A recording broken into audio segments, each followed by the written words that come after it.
Deputy Jeffrey Mitchell spent his career responding to dangerous calls, domestic disputes, traffic stops, the kinds of situations every law enforcement officer knows can turn deadly in an instant. But on October 27, 2006, danger didn't come from a high-speed chase or a violent standoff. It came during what should have been a routine traffic stop. Just after 3:30 in the morning, Deputy Mitchell radioed dispatch to let them know he was pulling over a white Chevrolet van on a quiet stretch of rural Sacramento County road. A few minutes later, dispatch attempted to contact him for a welfare check, but there was no response. Other deputies were immediately sent to the scene, and when they arrived, they found Jeffrey Mitchell fighting for his life. Evidence showed he had been involved in a violent struggle. During that struggle, someone gained control of his service weapon and shot him in the head. The driver of the white van had vanished. Nearly 20 years later, Deputy Jeffrey Mitchell's killer has never been identified.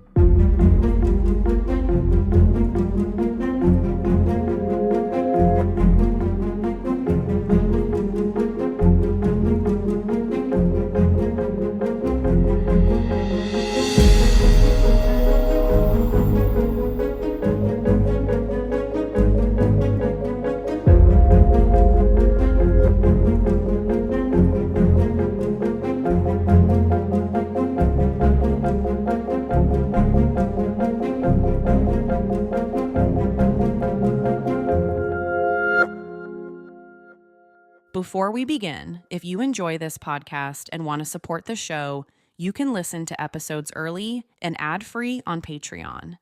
Just visit patreon.com/findmykiller. You can also support the show by subscribing and leaving a positive review. For many kids, becoming a police officer is the ultimate dream. You get to wear the badge, drive the patrol car, catch the bad guys, protect people who can't protect themselves. For Jeffrey Mitchell, that dream became a reality. To be completely honest with you, this is a very difficult case to talk about. There's just something so incredibly cruel about it. But if we're ever going to find the killer, it's important we tell his story.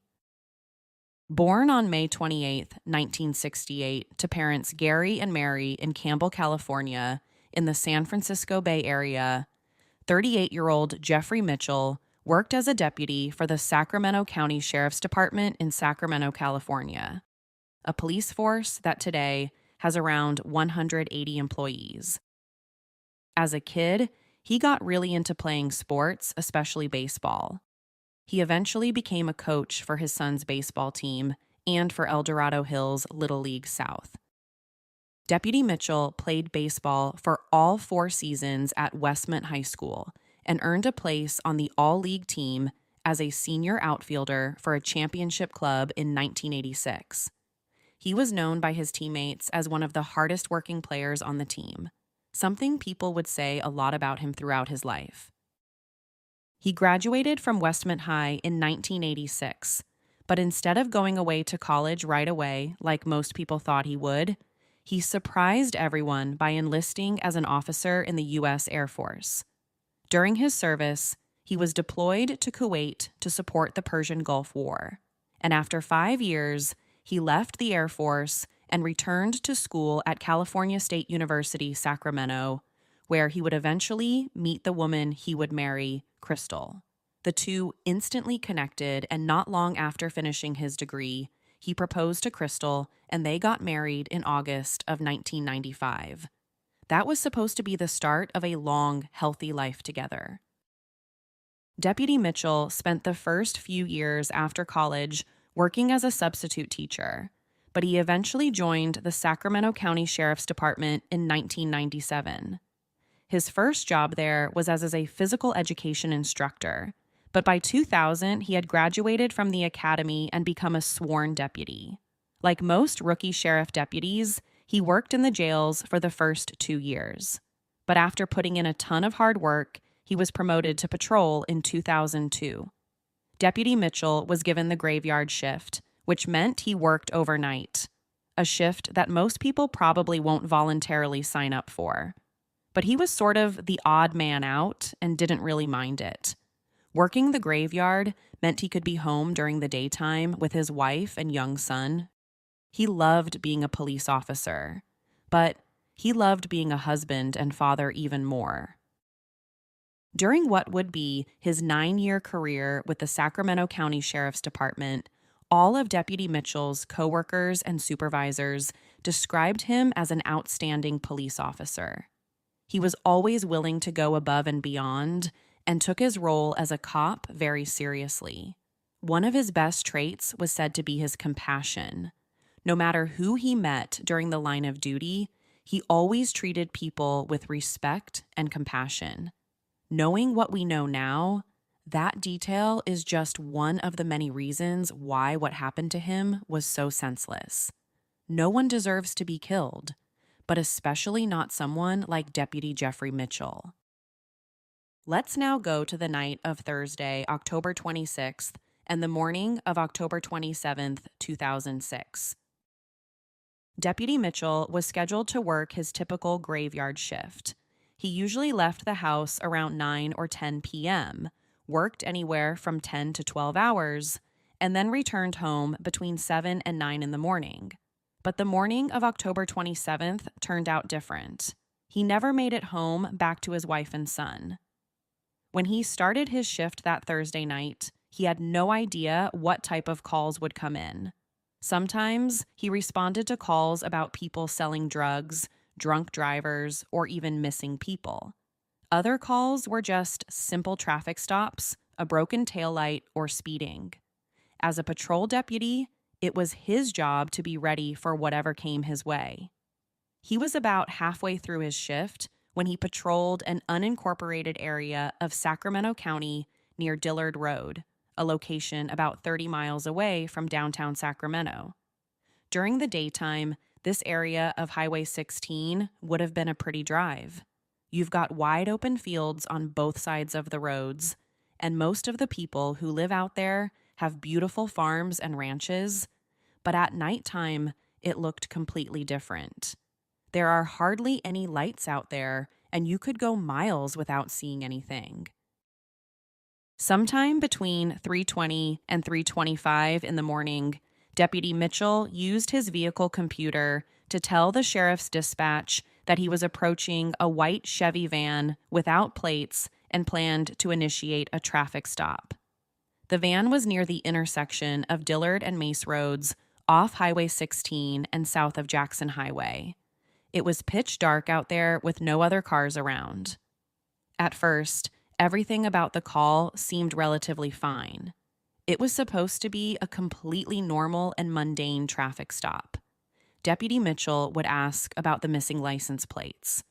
Maybe or maybe not give the driver a ticket, since in California, you have to have plates on the front and back of your car, and that would be it. The driver would go in his car, and the same for Deputy Mitchell. The entire interaction would probably take less than 5 minutes. Now, the details of this next part are a little unclear, but apparently Deputy Mitchell said in his radio call that he thought there was only one person in the car. But as we'll find out later, there might have been more. And over the next 7 minutes, this seemingly normal traffic stop turned deadly. The first sign of trouble came when the police dispatcher didn't hear from Deputy Mitchell after they tried to follow up with him a few minutes later. Then at 3:34, Deputy Mitchell's radio was keyed, like someone was holding down the talk button but not saying anything. Seconds later, it happened again. Through my research for this episode, I learned that this can happen for many reasons. He could have just accidentally held down the talk button on his radio without realizing it. But when it happened a second time, it seemed less likely to just be an accident. So this particular dispatcher thought it was worth following up on just to make sure everything was okay. So he radioed Deputy Mitchell directly to get his attention, but he didn't get a response. Next, he tried calling his personal cell phone, But nothing there either. 12 seconds later, the dispatcher radioed a Code 3 call to all deputies on duty. Head to Mitchell's location right away with lights and sirens on. There are some conflicting reports about the exact time backup officers arrived, but the consensus seems to be that they got there at 3:37, 10 minutes after Deputy Mitchell's initial report of the stop and 3 minutes after the Code 3 was issued. But when the first cop got there, he saw his fellow officer and friend lying on the side of the road next to the bumper of his patrol car. Ballistic testing would later confirm that he had been shot once in the head with his own service weapon. There's no other way to describe this other than an execution-style shooting of a cop. Paramedics were on scene by 3:59, and Deputy Mitchell was airlifted to the nearest trauma center at UC Davis Medical Center.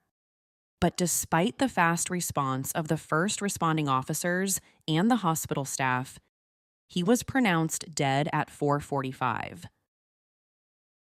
Immediately following the execution of Deputy Jeffrey Mitchell, this normally remote and quiet area of Sacramento County was now a crime scene with hundreds of law enforcement officers all wondering who was the killer and was it connected to the traffic stop? The first clue they had was Deputy Mitchell's radio call, the one about stopping the white van for not having visible plates on it. It made sense that whoever was inside the van saw what happened to him. But when the backup officers arrived, the van wasn't there anymore. And since this happened in the middle of nowhere in the dead of night, there weren't any eyewitnesses. So the first priority became finding this missing white Chevy. The Sacramento County Sheriff's Office wasn't alone in the search. They quickly got help from the FBI, the California Highway Patrol, and several neighboring police departments. If any agency saw it or a van that looked like it, they were asked to call it in so it could be stopped and questioned.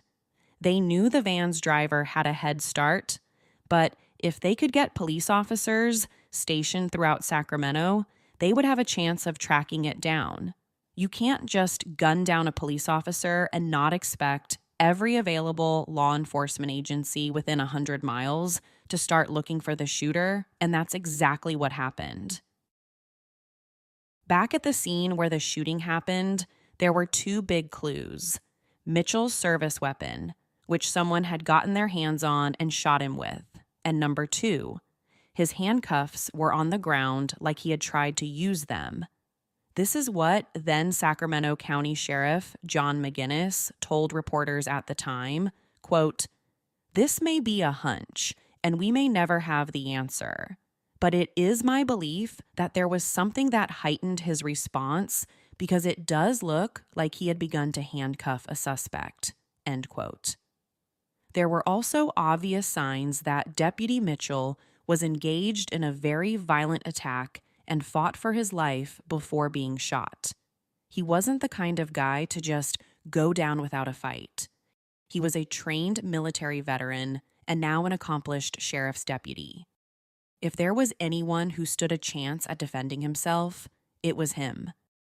But based on the violent struggle, investigators were able to come up with a theory on what happened.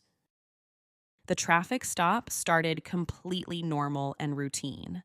But at some point, Deputy Mitchell became concerned about something he saw and initiated an arrest.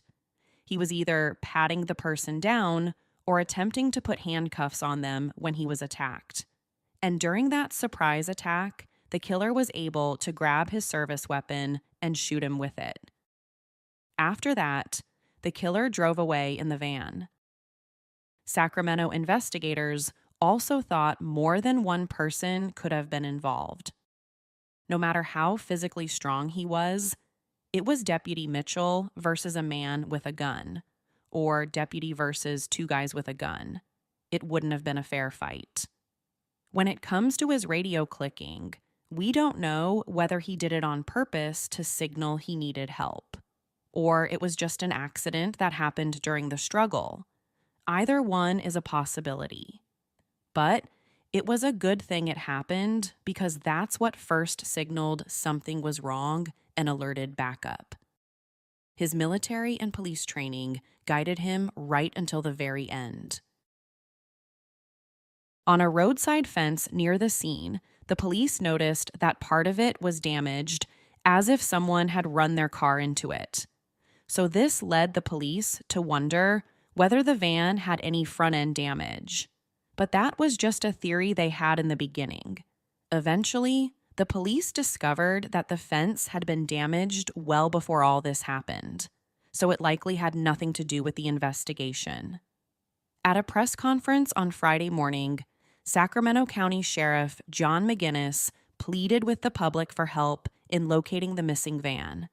And within the first few hours, they received a mountain of tips from the public about possible sightings. But it wasn't until 12 hours later that they finally found it, and it only deepened the mystery of what really happened to Deputy Mitchell. The van was found floating, half submerged in a river directly below Highway 49 in El Dorado County. From where Deputy Mitchell was killed, that's about a 30-minute drive away, or 28 miles. Inside were two bodies, one male and one female. The male was found slumped over the steering wheel, and the female was in the passenger seat. At first, investigators weren't 100% sure that it really was the van they were searching for, but they had a pretty good feeling it was. The van had a front license plate, but it was bent upward. So it's possible that Deputy Mitchell just didn't see it. But oddly enough, when it was pulled from the water, investigators discovered that it still had the back license plate on it. So it actually had both plates. So maybe Deputy Mitchell just saw the bent front license plate and not the back one. Either way, under California law, drivers are supposed to have visible front and back plates. So if Deputy Mitchell just didn't see the bent front plate, he was still legally allowed to pull them over. But this also gave investigators pause at first about whether this was really the van he had pulled over just 12 hours earlier. The two people found dead inside were eventually identified as the van's registered owner, 43-year-old Alan Schubert, and his friend, 28-year-old Nicole Welch. Both of them were last seen alive at 9 p.m. on October 26th. Alan was from Sacramento, and Nicole was from about 50 miles away in the North Highlands area. Autopsies revealed that they had both died of carbon monoxide poisoning. Initially, the sheriff said that the van could have gotten stuck in the river, causing a water backup in its tailpipe, but that was eventually ruled out. What was also strange was that the car wasn't fully submerged. It was pretty much just the tires that were underwater. So if either Alan or Nicole wanted to get out, they could. They could simply open the doors and get out if they had somehow gotten stuck in the water. So did someone else drive the car into the river, carrying Alan and Nicole's bodies? In my opinion, that question leads to another theory. Alan and Nicole died from carbon monoxide poisoning before their car was dumped in the river. And if that's true, someone else would have had to have driven it there. It also means that both Nicole and Alan were likely already dead when Deputy Mitchell initiated the traffic stop on their van.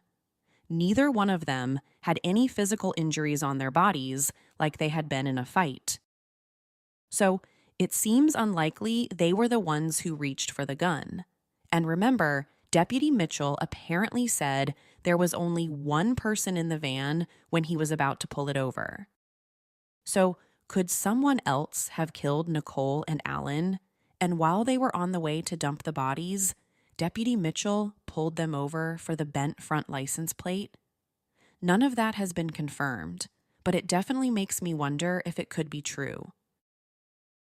Let's now talk about who exactly Alan Schubert and Nicole Welch are. Based on my research, I learned that Alan Schubert had a rather lengthy criminal record that included charges for vandalism, DUI, and drug possession. Most of his arrests stemmed from his regular use of methamphetamines. And according to his family members, he hadn't driven with a valid license for the last 10 years.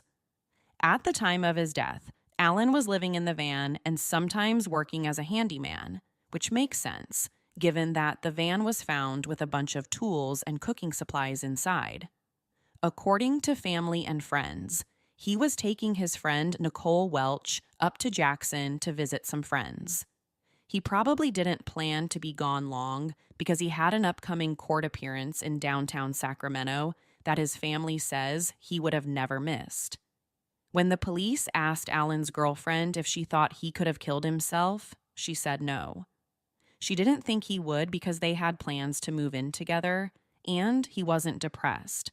Plus, he had his friend Nicole with him. So, if he ever planned on taking his own life, why would he also kill her? When it comes to 28-year-old Nicole Welch, I couldn't find much about her except that she was friends with Alan Schubert. So now, the big question. Was this the same van that Deputy Mitchell pulled over? And if so, did Alan or Nicole have anything to do with his murder? Over the next several days, the police processed the van for forensic evidence, interviewed the families of Alan and Nicole, pored over thousands of tips, and investigated every lead that came in. But they had trouble getting any answers to those questions. They thought it was likely the same white van, but there was no way to be 100% sure. When the van was processed, the only fingerprints and DNA found inside belonged to Alan or Nicole, and none of it implicated them in the murder. So, by all accounts, they're both considered victims, too. The Sacramento police don't consider them as suspects in Deputy Mitchell's murder. And still to this day, their cases remain unsolved too. So none of this made any sense. The circumstances of that morning, the time of day, the lack of substantial forensic evidence at the scene. No eyewitnesses, nothing. All of this made it a very, very difficult case for investigators to process. Where do you even begin in a case like this? Well, the police honed in on the town of Wilton, the nearest community to the shooting. According to the website SFGate, at the time, Wilton had only about 4,500 residents, and just about every one of them became a suspect. People in Wilton started looking at each other, wondering, could you be the person responsible? No one could really trust one another, thinking there was a cop killer somewhere on the loose. But no arrests were ever made. I mentioned a few minutes ago that there was a lack of substantial forensic evidence at the scene. Well, the police did have something, a small amount of unknown DNA. Here is what Sacramento County Sheriff John McGinnis said in a news report for TSPN, quote, "The DNA was found at a very critical, specific location at the scene, and we've determined that the donor is a person other than Officer Mitchell." So, based on that statement, we really don't know exactly where it was found. It could have been Deputy Mitchell's service weapon or even his radio, but we don't know for sure.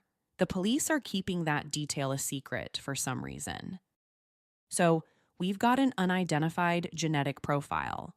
Now what?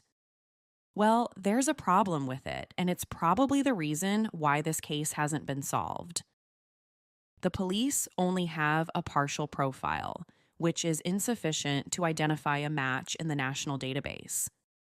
The sample is just too small to get any hits. All we know for sure is that it doesn't belong to Deputy Mitchell. So, we can only assume it belongs to the killer. On top of the partial profile, they also found fingerprints at the scene that didn't belong to Mitchell either. But just like the DNA, they haven't found any matches yet.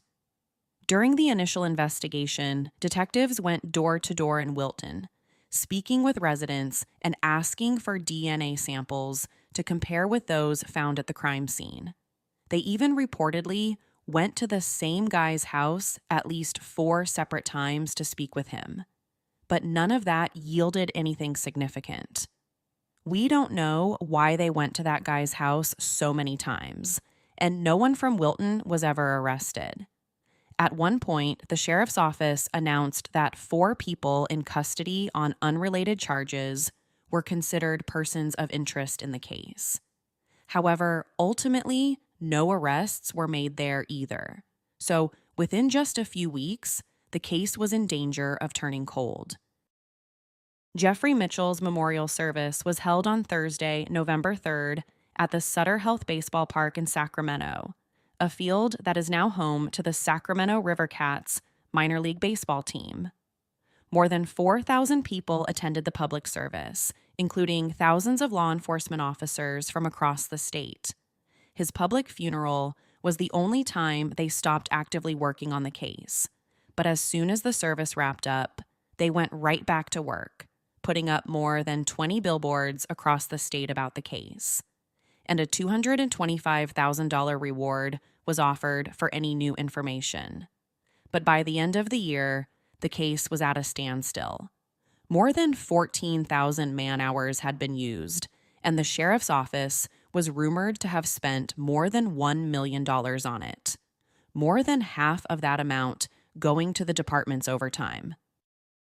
Several years later, in 2013, the sheriff's office announced it was retesting the DNA since testing had come a long way by then. But unfortunately, a full DNA profile still hasn't been created from what they have. Later that same year, the authorities announced they were confident that the white van found in the river was definitely connected to Deputy Mitchell's case. For a while, there had been some doubt about whether it really was.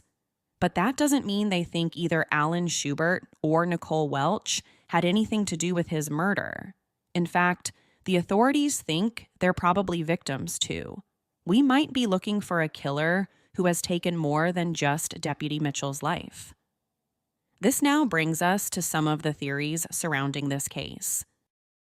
The first is the one we've already touched on. Alan and Nicole were already dead inside the van when Deputy Mitchell pulled them over, and someone else was driving the van on the way to dump the bodies. But why would they shoot and kill a police officer during a simple traffic stop? Well, let's be honest. If you're on your way to dispose of a couple of bodies, then you just might. That could explain why Deputy Mitchell said there was only one person in the car. He probably only saw the driver. But when he approached the van, that's when he might have seen one or both of the bodies. Then after that, Deputy Mitchell tried handcuffing the driver, but things escalated and the guy was able to get his service weapon and shoot him. This also explains why the van was dumped where it was. If either Nicole or Alan wanted to get out, they could have because only the tires were submerged. It would have been really easy to get out, if they were still alive, that is. But that theory doesn't explain everything like how or why they died. Where did the carbon monoxide come from? And is the same person who killed Deputy Mitchell also responsible for murdering them? If so, why? What's his or her connection to Nicole and Alan? And what would his motivation be for killing them in such a strange way? How did he do it? Plus, is it really possible that at the same exact time you're dumping 2 dead bodies, you get pulled over by the cops? A second theory is that this white van actually had nothing to do with Deputy Mitchell's murder, and the deaths of Alan and Nicole are completely unrelated to this. So, in other words, Deputy Mitchell pulled over a different white van that night. This theory seems to be the one the police believe in the least. That's because in 2013, they pretty much said they think that van was the one Deputy Mitchell pulled over. But what if Nicole and Alan weren't already dead when Deputy Mitchell pulled them over? What if they were still alive? Or what if they were the only 2 people inside, and something else happened to them afterward? After shooting Deputy Mitchell, they poisoned themselves with carbon monoxide. But there's a couple of things I want to say about that. Neither Nicole nor Alan had a history of violent crimes, suggesting they would be capable of something like that. Most, if not all, of Alan's arrests were related to drugs or alcohol. He was never thought of as a violent person or anything like that. Alan's mom, Carolyn Rogers, said that since he'd been pulled over by the cops so many times in the past, he would have been used to it, and he wouldn't have put up any type of fight. He would have just suffered the consequences and taken the whole thing with a grain of salt. He certainly wouldn't have gotten into a fight with Deputy Mitchell, stolen his service weapon, and then shot and killed him. That's just not the kind of person he was, according to his mom. Plus, like I mentioned earlier, neither had any injuries on their bodies, suggesting they had just been in a fight. The only thing was the carbon monoxide, which is bizarre in and of itself. What motive would Alan or Nicole have to do this themselves? Well, as you might remember, according to Alan's family, he hadn't had a valid driver's license in about 10 years. So maybe after Deputy Mitchell pulled him over, Alan was about to be arrested for not having a valid license. Could that be the motive? He just didn't want to go to jail again? Then finally, the last theory is that something happened to Deputy Mitchell after his interaction with the white van. But does that even make sense? Deputy Mitchell's police radio started clicking within minutes of initiating the stop. It doesn't seem like there would have been enough time to finish with the traffic stop, have the van drive away, and then something else happened to him. I guess it's possible that another car pulled up while Deputy Mitchell was talking to the people inside the white van, and they are the ones responsible for shooting him, but we don't have any evidence of that. The only car we know for sure that he interacted with was that van, so anything else would just be pure speculation. Officer Jeffrey Mitchell's memory is everywhere, not just in Sacramento, but across the country. The first place is on Memorial Plaque 20 on the California Peace Officers Memorial Foundation's bronze monument in downtown, right across the street from the west steps of the Capitol building. There are also memorials of him at the Sacramento Police and Sheriff Memorial, the National Law Enforcement Officers Memorial in Washington, D.C., the Sacramento Sheriff Office's Memorial Rose Garden, and a memorial wall in the administrative area of the Rio Cosumnes Correctional Center. At the location of Officer Mitchell's murder, there is a permanent memorial dedicated to him, including a memorial roadway dedication sign. The Deputy Jeff Mitchell Baseball Field, or JMF, was built on August 29, 2009, and is a dedicated Little League baseball field. This was truly a special project in his memory because of how much he loved coaching and playing baseball. When Officer Mitchell was gunned down, he left behind a wife and a young son. He had spent the last 9 years of his life with the Sacramento County Sheriff's Department, and he was only 38 years old, with his entire life still ahead of him with his family. Everyone who knew him, including the police, is still dedicated to finding his killer. As long as this murder is unsolved, I will fight for him, Crystal Mitchell told CBS 13 reporters in an interview in 2011. And that promise still rings true today. The most recent update by the Sacramento County Sheriff's Department on the case was on their Facebook page on October 27, 2021. In the post, they outline the basic details of the case and says, quote, "To this day, we still do not know what happened on that fateful night. The killer of Deputy Mitchell remains at large. Sheriff's Department detectives are still diligently working this heinous crime that continues to haunt this community. Local media continue to remind the public that this murder took the life of this dedicated officer, husband, father, and son. We will not give up on this investigation until we have the person responsible for the fatal wound that took the life of Deputy Jeffrey Mitchell arrested and sentenced for his murder. Anyone with information regarding the white van or homicide of Deputy Jeff Mitchell, please contact the Sacramento County Sheriff's Department. Almost exactly 20 years later, the person responsible for Jeffrey Mitchell's murder has never been identified. Was the killer the driver of that white van? Was there someone else involved? And what really happened during those final moments on that dark stretch of road in Sacramento County? Despite countless leads, interviews, and advances in forensic technology, his case remains unsolved. But somewhere out there, someone knows exactly what happened to Deputy Jeffrey Mitchell. The question is, will they ever be held accountable?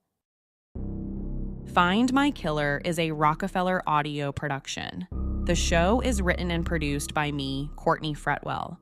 If you would like to support this show, please consider joining the show's Patreon page. To learn more, please visit patreon.com/findmykiller.